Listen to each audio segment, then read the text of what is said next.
Hoy voy a hablarles acerca del el daño que causa un mal maestro. Entonces yo quiero que usted tome nota, porque hoy vamos a hablar acerca del daño. Les quiero contar que hemos visto acerca de la manipulación de la religión, hemos visto cómo se han levantado ídolos, cómo se ha hecho creer que hay personas que son la conexión con Dios. La Biblia se ocultó por mucho tiempo. Bueno, esto lo hemos visto. Y hoy vamos a tocar, digámoslo rápidamente, el tema del ateísmo. Cómo muchas personas cayeron allí, sin darse cuenta, se convirtieron en ateos. Gente que practicó la fe, gente que se congregó o gente que asistió desde niño algún tipo de evento religioso y hoy no quieren saber nada. Nos encontramos con un gran número de personas que hoy no quieren saber nada de Dios, no quieren saber nada, están llenos de resentimiento, están llenos de amargura, algunos de ellos con una causa entendible, digámoslo de esa manera. Algunos de ellos les ocurrieron cosas que no es para menos esa reacción, pero pretendemos a través de la iglesia en casa llevar un tiempo de sanidad para aquellas personas que están así, o para aquellas personas que hoy se sienten que su fe está muy débil. Hay gente que se siente hoy todavía con dolor, se congregaron en alguna parte, asistieron a algún lugar, y en este programa quiero hablarles de eso, de la gente que perteneció en determinado momento a alguna institución religiosa, asistió a alguna congregación, de buena fe creyeron, fueron usados, fueron lastimados, fueron abusados, fueron humillados. Queremos hoy hablar de eso porque eso es lo que produce un mal maestro. Un mal maestro no acerca a la gente a Dios, todo lo contrario, hace un daño tan grande que lo único que hace es alejar a la gente de Dios. Y yo me he encontrado con gente en este caminar con Dios de tantos años, gente buena, gente linda, gente hermosa, gente de buen corazón, y me los encuentro en la calle, me saludan, hablamos y les pregunto, bueno, ¿cómo está tu vida espiritual? ¿Dónde te estás congregando? Esa es la pregunta típica entre nosotros los creyentes. Y me dicen, no me hables de eso, no quiero hablar de eso, no quiero congregarme en ninguna parte. ¿Por qué razón? Porque les hirieron, porque les lastimaron, porque utilizaron la palabra para manipularlos, para robarles, para mentirles. Y hoy queremos un pequeño grano de arena contribuir a resarcir eso, a reparar un poco eso. Así que este es un tema especial, un tema de reconciliación, un tema de perdón, un tema donde debemos reconocer que ninguno de nosotros está exento de caer en un estado tal de negación de la palabra. Así que es mejor decirle a Dios, guárdame, Señor. Le voy a contar algunas cosas. El ateísmo es tan malo que ni siquiera los demonios lo practican. Ni siquiera. O sea, ni siquiera los demonios dicen, a la gente que le gusta echar fuera demonios de todo tipo, ¿no? Entonces yo escucho que fuera espíritu de dolor de cabeza y fuera demonio que pinchó la llanta del carro, la desinfló. Entonces le ponen a los demonios una cantidad de nombres rarísimos. Entonces ellos allá, me imagino yo en el infierno, ¿de quién están hablando? Pero lo más tremendo es que los demonios nunca, entre ellos, habrá algún demonio que diga, sí, yo soy ateo. Porque ni siquiera los demonios practican el ateísmo. Imagínense lo malo que es. Tan malo es que ni siquiera los demonios lo practican. Dice Santiago capítulo 2, versículo 19, ¿tú crees que Dios es uno? Bien haces. Los demonios, dice, también los demonios creen y tiemblan. ¿Los demonios qué? Creen, imagínense. Los demonios creen. Pero hoy nos encontramos con gente que uno les va a hablar y dice, no me hables de Dios, no quiero creer en Dios, no me interesa el tema de Dios, no me interesa el tema iglesia, no me interesa el tema pastores, no me interesa el tema líderes, no me interesa la visión tal. Ahora, en este orden de ideas, la gente es feliz echándonos el agua sucia a los pastores, ¿no? Entonces nosotros, los pastores, tenemos la culpa de todo lo malo que pasa en el universo. Como la gente no puede desquitarse con Dios, entonces lo más cercano, entre comillas, son sus servidores, entonces la emprenden contra los pastores. Quiero decirle que sí, se ha cometido errores a nivel de el liderazgo, pero en este orden de ideas todos hemos tenido un nivel de responsabilidad. Hay gente que llegó a una congregación lastimada, herida, y ¿sabe qué ocurrió allí? Vino otra persona, un hermanito en Cristo, una hermanita en Cristo, y le dañó la fe, lo enredó, le dañó el corazón, lo envenenó, le sembró cizaña.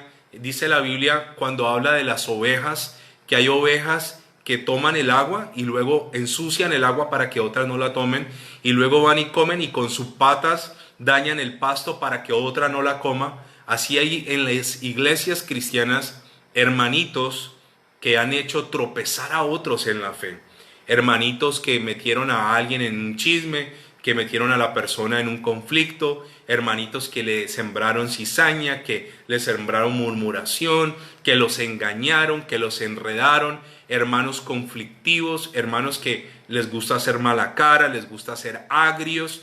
Entonces nuestro nivel de responsabilidad es compartido. Por eso nosotros hemos procurado en el lugar donde nos congregamos que desde que la persona llegue y se baje de su vehículo, llegue a pie, hasta que se vaya, todo sea una experiencia agradable. Pero no es solo cuestión del predicador o del pastor, es de todos nosotros. Y en ese orden de ideas yo quiero que usted piense por un momento y seamos reflexivos y hagamos una introspección y pensemos si en algún momento nosotros le hemos dañado la fe a alguien. Le hemos dañado la fe a alguien cuando no le pagamos lo que debíamos. Y le dijimos a esa persona, es que usted sabe que yo soy creyente, no le voy a quedar mal, y le quedamos mal. Cuando le dañamos la fe a alguien cuando nos confió algo y se lo contamos a otra persona. Le dañamos la fe a alguien cuando levantamos un falso testimonio. Le dañamos la fe a alguien cuando tuvimos malas actitudes, mala cara, malas palabras. Hay gente, se lo digo honestamente, en todas las congregaciones que yo me pregunto qué hacen allí, no deberían estar allí, deberían estar en otro lugar, deberían estar lejos. Si tanto les molesta, no deberían estar. Y hay gente que va y está con el único propósito de dañar a otros. ¿Y sabe qué ha ocurrido?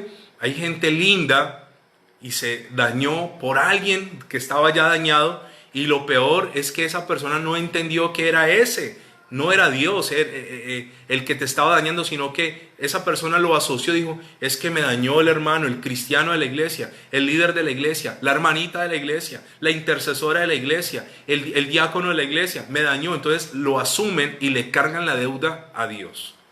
Y encontramos mucha gente que hoy no quiere creer, Les cuento, nunca digo nombres, gracias al Señor.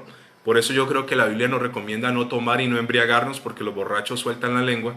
Entonces, yo pertenecía a un lugar que íbamos a esa reunión y realmente era mejor no ir. Uno decía, cuando tú vas a una reunión cristiana, ¿qué quieres? Salir con paz, salir con gozo, salir con alegría, pero era una reunión tan terrible que yo le decía a mi esposa, no hubiéramos quedado en la casa, pero por amor a Dios lo hacíamos. Pero resalto el trabajo de un hombre. Él no era líder en la iglesia, no era maestro de nada, no enseñaba nada. Él se paraba en la puerta a un señor con una sonrisa, y entonces el señor me alegraba la vida, me saludaba, me abrazaba. El tipo era bien chévere, y entraba yo luego a esa reunión, una reunión pues que no tenía nada de espiritual, y salía cargado, y luego el tipo se despedía con un abrazo, y eso como que me confortaba. Y yo bendigo a Dios por la gente que entiende que en el reino de los cielos todos nosotros podemos atraer la gente a Cristo, o todos nosotros podemos sacar la gente del reino. Así que hoy es un buen día para, si le hemos hecho daño a alguien en nuestro caminar como creyentes, pidamos perdón a Dios por eso. Porque le quiero contar acerca del ateísmo varias cosas. Permítame hablarle de un hombre que se llama Friedrich Nietzsche. Este hombre es conocido como un gran ateo. ¿Sabe? Nietzsche nació en el año 1844. Y recuerde que detrás de un ateo se esconde un profundo dolor en la gran mayoría de los casos. ¿Sabe? Nietzsche fue hijo de un pastor luterano. Fue el primer hijo, el primogénito de un pastor luterano. Y este pastor murió muy joven, y a los 5 años de Nietzsche se queda sin papá. Cuando Nish nace, tiene una profunda miopía, no puede ver bien, así que a lo largo de su vida será objeto de burla por causa de que no puede ver bien. Después, más adelante, cuando él tenía 5 años, fallece su papá, luego fallece su hermano mayor y después, cuando él tenía 12 años, en 1856, fallece su abuela. Esa abuela materna era una imagen muy importante para Nish, era una imagen importantísima para él y fallece. Después de esto, sufre dolores de cabeza, dolor de ojos. También fue depresivo por toda la burla. Usted sabe que los niños a veces son crueles en sus comentarios, entonces fue burlado, sufrió escarnio, pero en el año de 1864 empezó a estudiar teología. Seguramente él quería ser pastor al igual que su padre y tenía 20 años. Comenzó a estudiar teología. ¿Sabe? Se desanima, abandona sus estudios de teología y después, cuando tenía 24 años, en 1968, sufre un terrible accidente en un caballo. Sufre un accidente muy feo allí.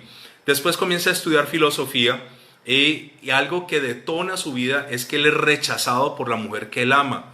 Entonces se le suman una cantidad de dolores. Primero la pérdida de su papá, luego nace con una enfermedad, culpa a Dios. Luego estudia teología, no es exitoso, se aparta, luego estudia filosofía, luego tiene un accidente, luego es rechazado por el amor de su vida.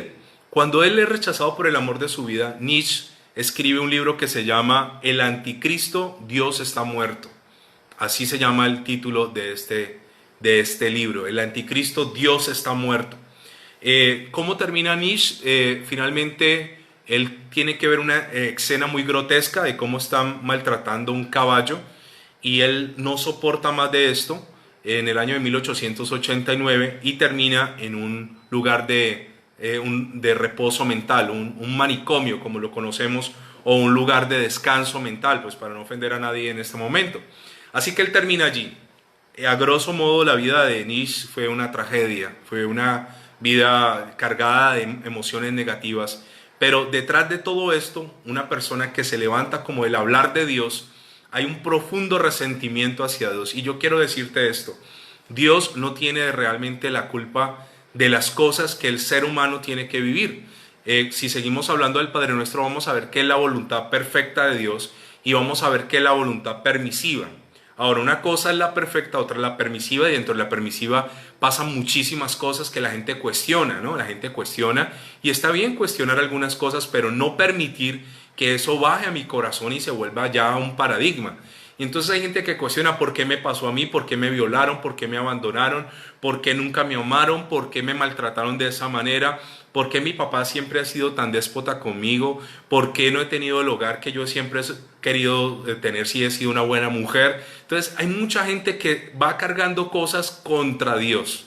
Ahora, ¿cuál es el problema aquí? Que en algún momento esa persona cargada de dolor ha ido a buscar a Dios. Ha ido a buscar a Dios y en ese momento, por ignorancia, por falta de sabiduría, por no comprender, no discernir, algunos hermanos han empeorado la situación. Algunos hermanos han causado un mayor daño, han traído digámoslo, un dolor más grande en la vida de esa persona. Les voy a poner un ejemplo. Una muchacha que a lo largo de su vida ha tenido algunas parejas. Algunos le han dicho vamos a casar, siempre la dejan a punto del matrimonio. Finalmente ella, en su dolor, en su amargura, decide ir a una congregación y termina enredándose con el hermanito de la iglesia que le gusta consolidar a las hermanitas. Y entonces termina ella en una relación tan tormentosa o tan nociva o tan tóxica como las que había vivido en el mundo, con el agravante que ahora ponen a Dios de por medio. Y cuando esta muchacha termina esa relación y termina dolorida y termina mal, pues obviamente la responsabilidad no solo será para el muchacho, sino será para el Dios al cual el muchacho, entre comillas, representa. ¿Sabe? Seguramente tu hija no se ha convertido por tu mal testimonio. Seguramente tu hijo pequeño te ve actuar, te ve hablar, te ve criticar a otros, te ve hacer cosas incorrectas, te ve mentir, y seguramente tu hijo menor no querrá buscar a Dios porque te está observando a ti. Seguramente en tu casa tu esposa no se ha convertido al Señor por el maltrato que le das, por la forma de comportarte, por las cosas que haces. Y aunque predicas de un Dios y aunque hablas de la palabra, tus actos destruyen esa predicación, con el agravante que esa persona no solo se sentirá ofendida contra ti, sino que se sentirá ofendida ¿contra quién? Contra Dios. ¿Sabe? Hay varios tipos de ateísmo y causas. Permítame leerle unas. Ausencia de valor religioso. Está la gente que asistía a misas, que se congregaban, que comulgaban, que fueron monaguillos, que fueron a colegios cristianos o católicos, pero estas personas, nunca Dios fue una respuesta para ellos, nunca hallaron una respuesta.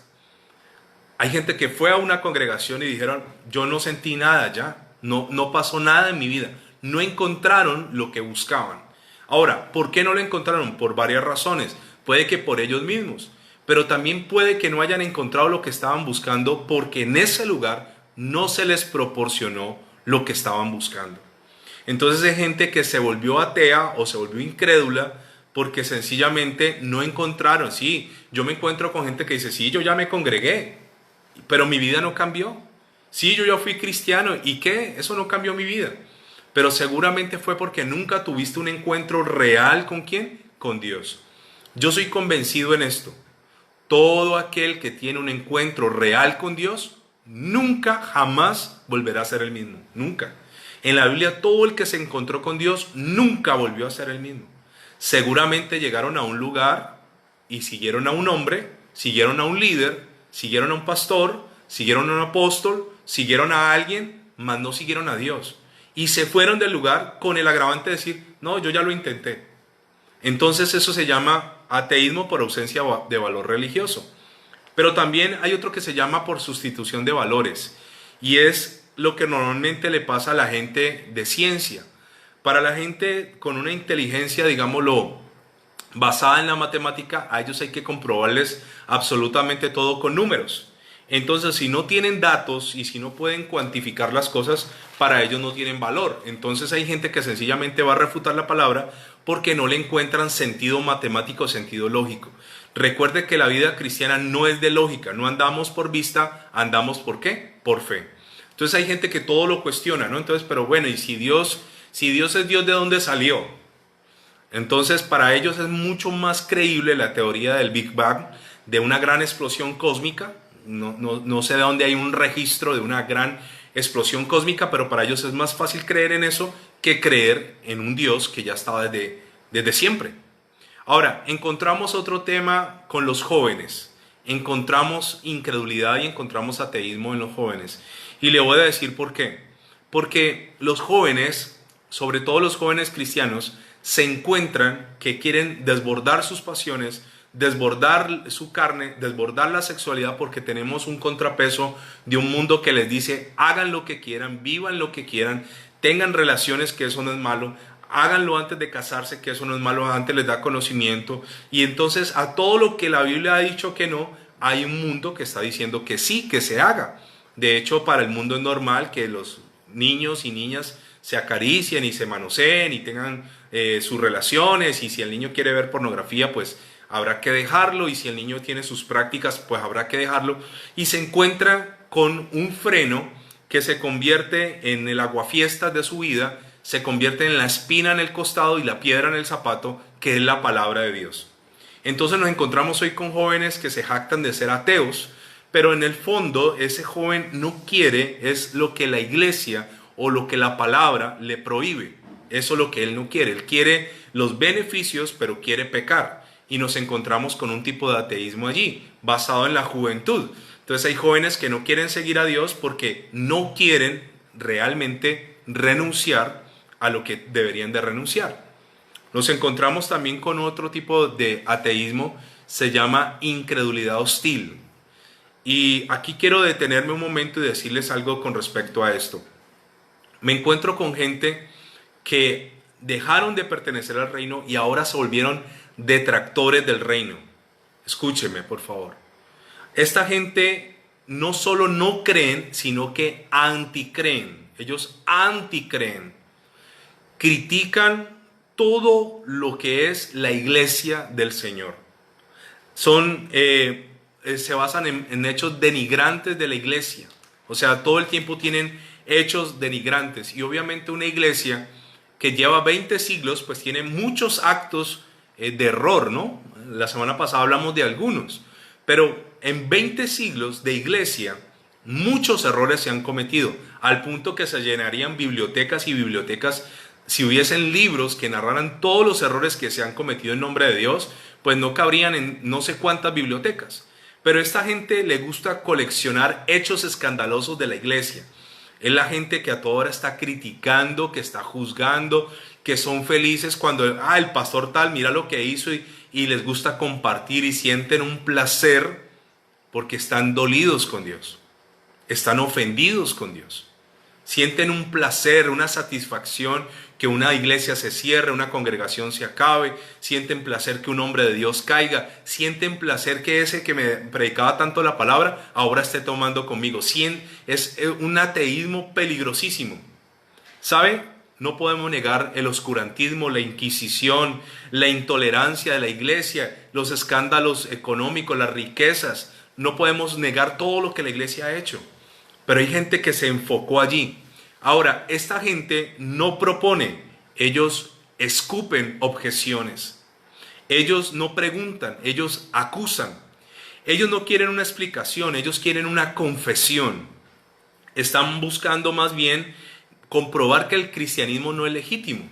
Y nos encontramos con gente así que todo lo objetan, todo lo refutan, todo lo cuestionan. Se les está enseñando y no están en un espíritu de enseñanza. De hecho, estas transmisiones se presta para que mucha gente entre a estas transmisiones, y nos hemos encontrado con personas que han entrado y nos ha tocado bloquearlas. ¿Por qué? Porque no entran a aprender. ¿Entran a qué? A refutar, a cuestionar, a interferir, a maldecir. No, ese no es el propósito. Yo digo, ¿por qué una persona, si no está obligada a estar viendo esto, por qué la está viendo? Si no lo quieres ver, no lo ves. Nadie te está obligando, yo no te estoy obligando. Pero están tan dolidos con Dios, están tan dolidos con lo que representa Dios, que entonces aprovechan estos espacios para destilar ese veneno. Vuelvo y le digo, no hacen preguntas, sino que ellos objetan, escupen lo que ellos quieren hacer, ellos ofenden, ellos no quieren respuestas, ellos quieren confesiones, ellos quieren es comprobar y tener ellos la razón que la iglesia está equivocada. Y quiero decirte, dura cosa es darte cosas contra el aguijón. Porque cuando te enfrentas a la iglesia, cuando te enfrentas a alguien que representa algún tipo de movimiento espiritual, realmente te enfrentas a lo que representa eso. Si yo estuviera hablándoles aquí de mi vida, pues a mí me importaría muy poco que usted hablara mal de mí, porque de todas maneras es mi vida. Pero estamos hablando desde la palabra del Señor. Ahora, detrás de una persona así que hay dolor. ¿Qué me encuentro yo en los ateos? ¿Cómo están? Dolidos. Y yo les quiero decir algo, y este programa es precisamente para eso. Yo he estado allí. Permítame cuadro acá el reloj para poder ver la hora bien. Permítame decirle que yo fui víctima. Yo fui víctima de atropellos, fui víctima de injusticias, fui víctima de actos en la iglesia que nunca, jamás debieron haberme pasado. Entonces, yo puedo entender eso. Pero la gran diferencia es quedarme allí con mi dolor, juzgando a Dios, cuando Dios no tiene la culpa. Recuerde que la iglesia es de Dios, que es perfecto y bueno, manejada por hombres imperfectos. Entonces, ¿qué me ocurrió a mí? Yo tuve dos opciones. Me amargaba la vida, me resentía, me llenaba de odio contra todo lo que representara a Dios y me iba lleno de odio. O sencillamente ponía mi mirada en el Señor y seguía hacia adelante. Y aquí estoy. No ha sido fácil. Yo ni siquiera puedo contarle a través de este medio las cosas que he vivido, porque no sé qué tipo de personas están escuchando esto. Pero momentos muy álgidos, muy difíciles en mi vida, donde se usó el nombre de Dios, donde se manipuló mi buena fe, donde yo creí y sencillamente me decepcionaron, donde me humillaron, donde me hicieron cosas, y yo decía, esto no es Dios, esta no es la iglesia. Sin embargo, ¿sabe una cosa? Un día tomé una decisión y dije esto: voy a dejar de criticar y me voy a volver en parte de una solución. Hay gente que se la pasa criticando. Yo te quiero animar, no critiques más. Sé parte de ¿qué? De la solución. Si la gente está cansada de un cristianismo falso, un cristianismo mediocre, un cristianismo hipócrita, pues vuélvete tú una persona de mostrar, una persona que sea de testimonio, una persona que haga los negocios de manera honorable, una persona que paga lo que debe, una persona que no lleva doble contabilidad, una persona que no engaña a su pareja, una persona que no maltrata a sus hijos, una persona que es coherente. Ahora, permítame decirle algo más. Dentro del ateísmo nos encontramos un ateísmo que viene desde el hogar. Permítame decirle esto. En algunos hogares se confundió el educar con amaestrar. Una cosa es yo educar a mi hijo en la vida cristiana y otra cosa es amaestrar a mi hijo en la vida cristiana. Ahora, las motivaciones son diferentes. Entonces nos encontramos con un grupo de personas que crecieron en un hogar donde se profesaba la palabra, donde se leía la Biblia, pero era prácticamente un régimen. ¿Sabe? Yo le doy a mi hijo la opción de que él escoja. De hecho, tenemos nuestros tiempos de oración. Y yo sé que es un niño y yo no lo puedo a él presionar a que él ore una oración larguísima. De hecho, cuando yo ya me le aprendí la oración de los alimentos, cuando yo le digo a él: Marco, ora por los alimentos, dice así: gracias, papito Dios, por los alimentos que me das para todos los días, amén. Esa es la oración que él hace. Y yo lo dejo, porque yo no quiero que él crezca con una presión que finalmente lo aleje de Dios, que diga: no, es que las cosas de Dios son tan aburridoras porque es que en la casa me obligaban. Ahora, como papá, yo tengo la responsabilidad de direccionar a mi hijo en las cosas del Señor, obviamente, hasta que él tenga la mayoría de edad. No con esto quiero decirle que si tu hijo adolescente te dice: no voy a la iglesia y punto, entonces, ay, sí, pues no hay que presionarlo. No, hay que insistirle, pero hay que saber llegarle a ellos. Hay que mostrarles ese cristianismo coherente para que ellos digan: vale la pena. Pero sabe, hay hijos hoy, y no sé si en medio de ustedes, pero conozco hijos que son ateos, no quieren a Dios. Pero le voy a decir por qué no quieren a Dios. Porque ellos no vieron en sus papás a ese Dios que, como el conquistador español, le quiso imponer al indígena por la fuerza. No ven ese Dios. Ven a ese papá que miente, que enreda, que no es claro. Ven a esa mamá que miente, que enreda, que no es clara. Y entonces dicen: bueno, ¿qué Dios es que me están predicando ellos a mí?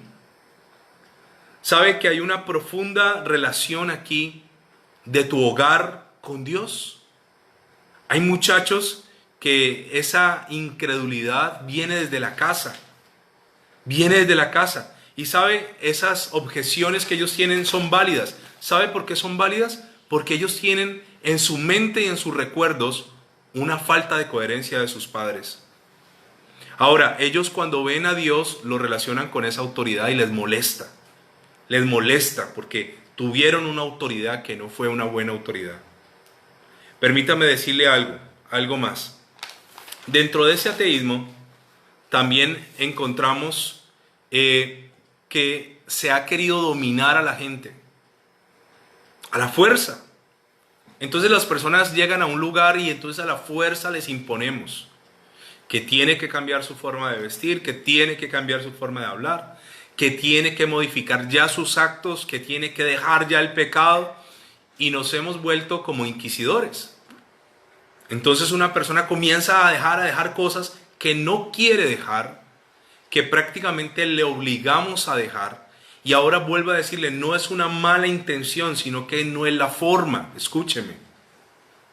Y en ese afán de imponerles a la fuerza la religión, hemos dañado personas, hemos dañado gente. Yo le doy gracias a Dios, ¿sabe por qué? Yo cuando conocí al Señor, yo tenía pelo largo, era un muchacho loco, usaba aretes, cabello largo, y así me aceptaron en el lugar donde comencé. Y nadie nunca me tildó y nunca me sacaron el versículo de que la honra de la mujer es el cabello largo y que yo no sé qué, y que el varón el cabello. Y yo me acuerdo que yo le dije a Dios, yo quiero convertirme primero por dentro y luego por fuera. Y sabe, nunca jamás, por lo menos de frente a mí, no sé si a mis espaldas, pero nunca nadie me dijo nada.